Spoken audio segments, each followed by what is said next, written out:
ప్రవీణ్ పగడాల గారి యొక్క ఏదైతే అనుమానాస్పద మృతిని మీరు హత్యగా భావిస్తా ఉన్నారా? లేకపోతే నిజంగానే అతనే చనిపోయాడని చెప్పేసి భావిస్తా ఉన్నారా? ఎట్లా చూసుకోవచ్చు?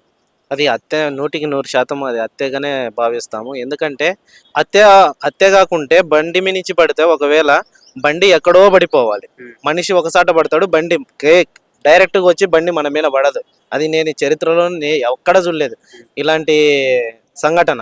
ఎందుకంటే క్లియర్గా కర్రలతో కొట్టి, కర్రల మీద బ్లడ్ ఉంది, కర్రలతో కొట్టి అక్కడ కర్రలు కూడా మనకి క్లియర్గా కనిపిస్తున్నాయి. అక్కడనే పడేశారు వాళ్ళు హడావిడిగా వెళ్ళిపోయినట్టు మాకు 100% కనిపిస్తుంది అక్కడ.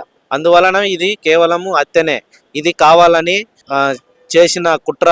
దాని వెనక కూడా కామెంట్లలో పెట్టారంట, ఇట్లా చంపుతాము అది ఇదని చెప్పేసి. ఇది 100% హత్యగానే చేశారు. అది చేపించిన వాళ్ళు కూడా కొంతమంది యూట్యూబ్ ఛానళ్ళల్లో మాట్లాడుతున్నారు, వాళ్ళు చనిపోయారంట కదా. మాకు తెలియక ముందే కొంతమంది కేకే కరుణాకర్ సుగ్రణ కానీ, ఇలాంటి రాధా మనోహర్ దాస్ కానీ, ఇలాంటి వాళ్ళకి ముందే ఇన్ఫార్మ్ అయిందని మా పాస్టర్లు చెప్తున్నారు.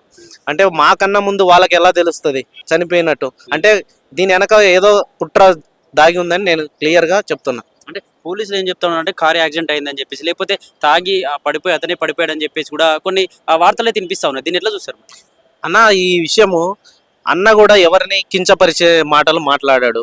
ఆయన సేవ ఏందో, ఆయన జాబ్ ఏందో, ఆయనది తప్ప లోకము దేవుడి గురించి తప్ప ఆయన వేరే ప్రపంచం గురించి మాట్లాడేటోడు కాదు. ఆయన్ను కేవలం ఆయన డిబేట్లో కూర్చుంటే హిందువులందరూ ఆయనకి సపోర్ట్ ఇవ్వలేరు. ఎందుకంటే ఆయన ఓపెన్గా మాట్లాడతాడు. అందువలన ఆయనను ఏకాడికి మర్డర్ చేయాలని చెప్పేసి ఇట్లా చేశారు, అంతే తప్ప ఏం లేదు ఇందులో. చివరికి ఏం చెప్పాలనుకున్నారు దీనికి? అన్న ఇది మర్డరే చేశారని నేను అంటున్నా అన్న. మా క్రైస్తవులు కూడా అందరూ ఎవిడెన్స్ దొరికిన ఏంటంటే కర్రలతో కొట్టి ఆడ బండి ఆయన మీద క్లారిటీగా పెట్టారు. బండి తీసుకుపోయి ఎక్కడైనా బండి అక్కడ దూరం పడిపోతుంది, అలాంటిది లేదు. అక్కడ క్లారిటీగా బండి ఆయన చంపి ఆయన బండి మీద ఆయన పెట్టారు. మేము అది ఏమంటున్నామంటే మొత్తానికి ఆయన్ను చంపేశారని మేము క్లారిటీగా చెప్తున్నాం.